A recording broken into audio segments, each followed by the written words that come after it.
Hi, it's Alaska Granny. By now, we've all seen the horrible images of what's going on in Israel, the terrible devastation, the loss of life, the unfortunate war that's broken out. I found some preparedness information from the U.S. Embassy called the Home Front Command, and it is explaining to residents how much time you have to enter a protected space, guidelines for when you hear sirens, preparing a family emergency plan.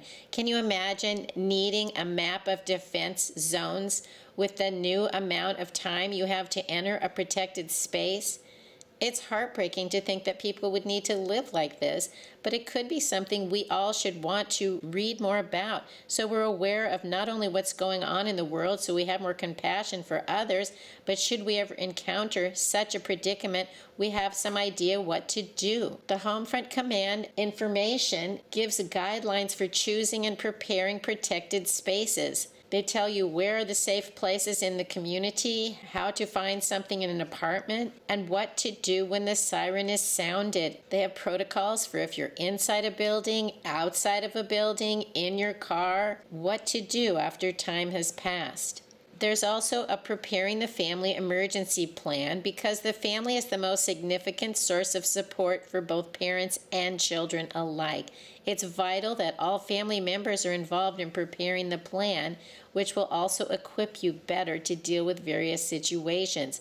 And yes, it's very difficult and concerning to speak with children about events that can happen in the world. It's important that we speak to our children in language they can understand that doesn't scare them, but helps them to understand how important it is to be prepared.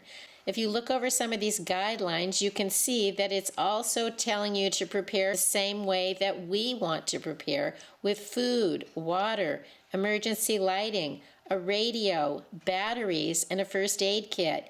Do you have those basic supplies in your home now? If not, those are the most basic things you need.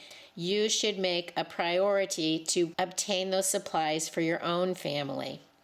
Make a list of telephone numbers so that you have the important information. Along with all the emergency numbers, you need to have the phone numbers of the people that are most important to you. Maybe your place of employment, your children's school, your daycare workers. Write those down on a piece of paper so you're not relying on your phone should you lose it or it breaks. You have it on a piece of paper that you can refer to it whenever you need to.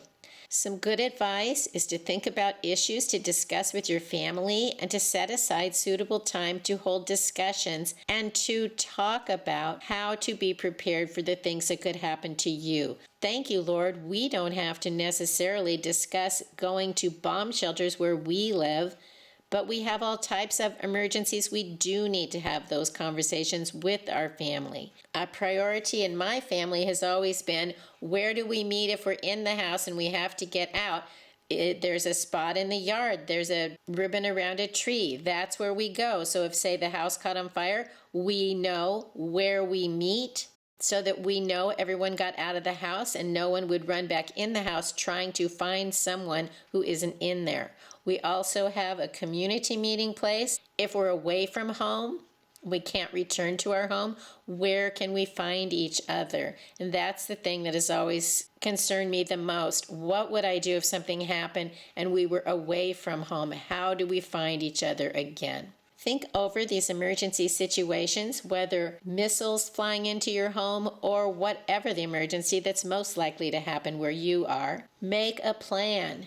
Get some supplies.